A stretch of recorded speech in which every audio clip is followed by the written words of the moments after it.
Ladies and gentlemen, please welcome journalist, author, and American citizen, Tucker Carlson. So fun!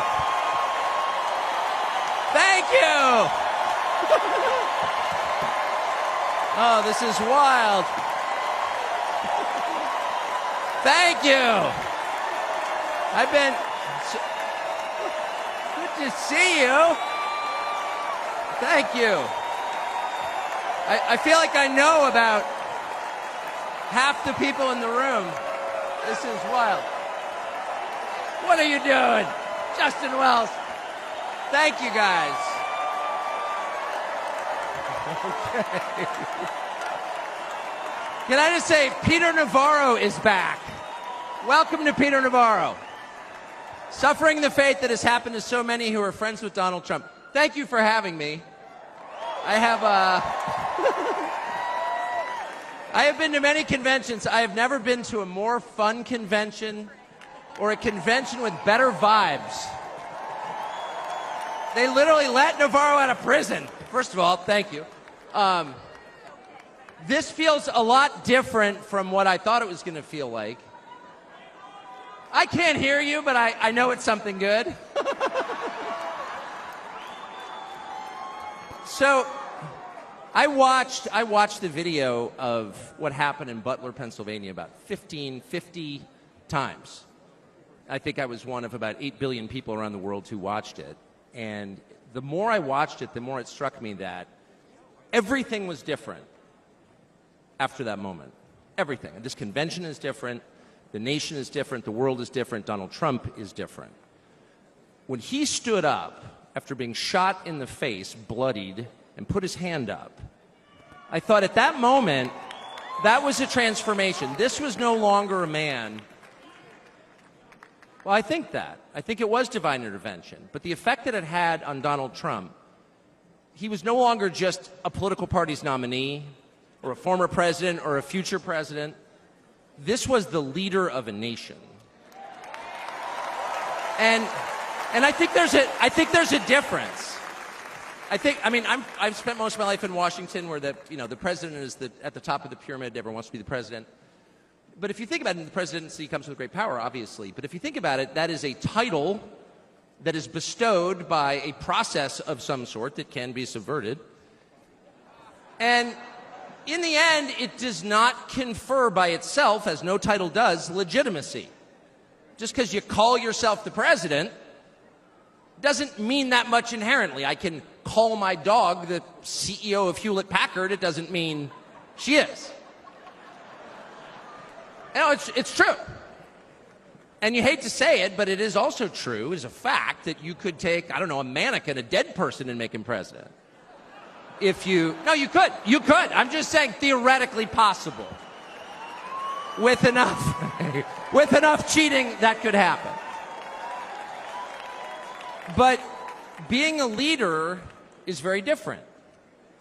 It's not a title. It's organic. You can't name someone a leader. A leader is the bravest man. That's who the leader is.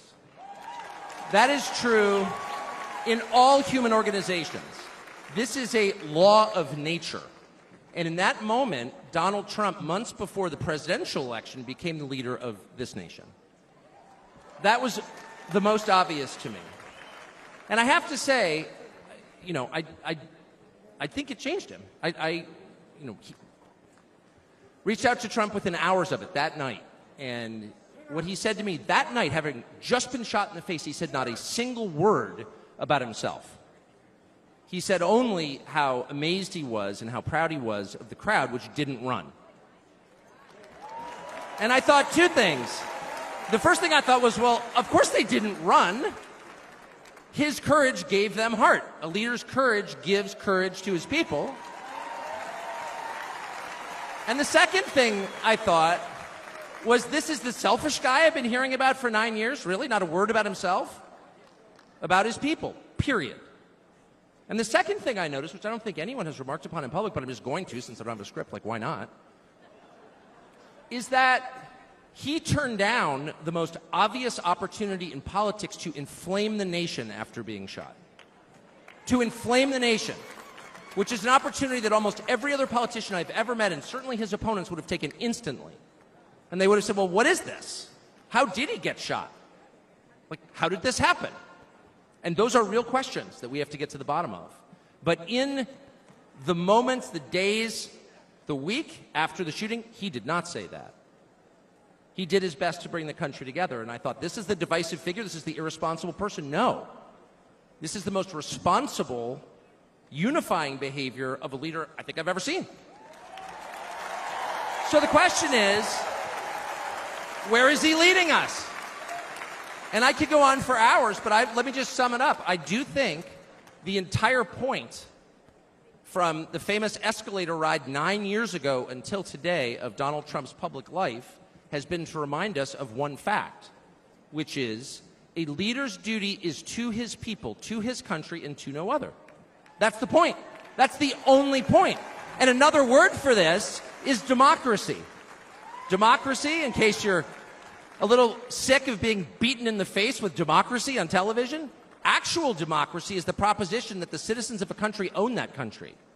They're not renters, they're not serfs, they're not slaves, they are the owners of the country.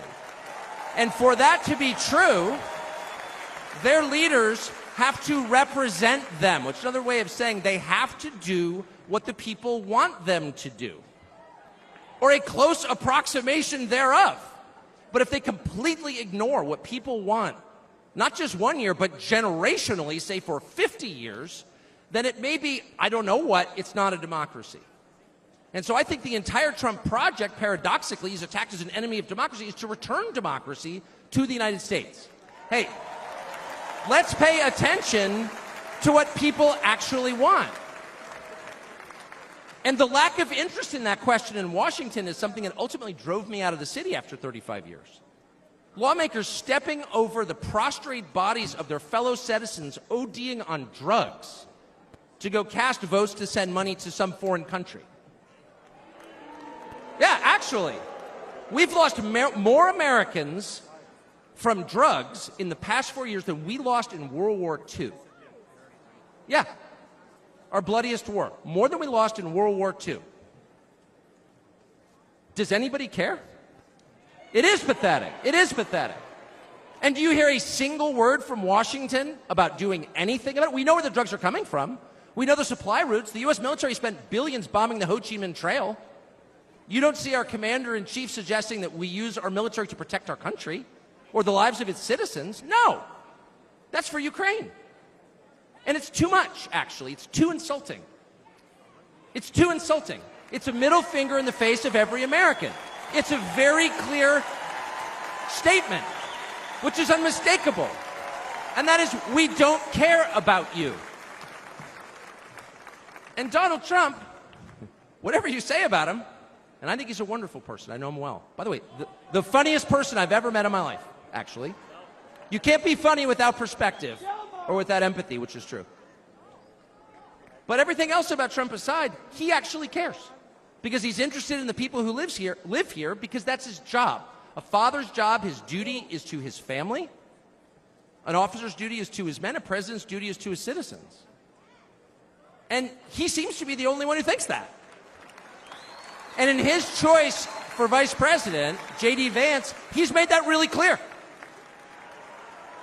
J.D. Vance, I'll say this about him, is a thoroughly decent man, and I'll just admit it, a friend of mine, one of the very few politicians in Washington who actually is very close to his own wife, which is wonderful to see. And she's wonderful, actually. But J.D. Vance has views that are closer to Trump's voters than anyone else in Washington in office. Therefore, he's the vice president. That's called democracy. So I will stop on just one point, and that is what's happened over the past month since the debate, and particularly on Saturday in Butler. I think a lot of people are wondering, what is this? This doesn't look like politics. Something bigger is going on here. I think even people who don't believe in God are beginning to think, well, maybe there's something to this, actually. And I'm starting to think it's going to be okay, actually. I do think that. The day after the midterm elections in 2018, Antifa came to my house. The Democratic Party's militia, okay? I was at work. It was obvious when I was at work because it was public. My wife was home alone. They tried to come in through the front door. They terrorized her. She hid in our pantry. It was on television. It was horrible, actually. It was, I mean, I'm not whining about it. I wasn't getting shot in the face, but it wrecked our day. And the next morning, we're lying in bed, and the phone rings for my wife, and it's Donald Trump, who's not like a regular text buddy of Donald Trump's. She picks it up. Hello? Susie, it's Donald Trump. And it's coming through. I could hear it. You know, I'm lying in bed. Whoa. And the first thing he says is, I'm going to stand guard outside your house. And she goes, oh, that's so nice.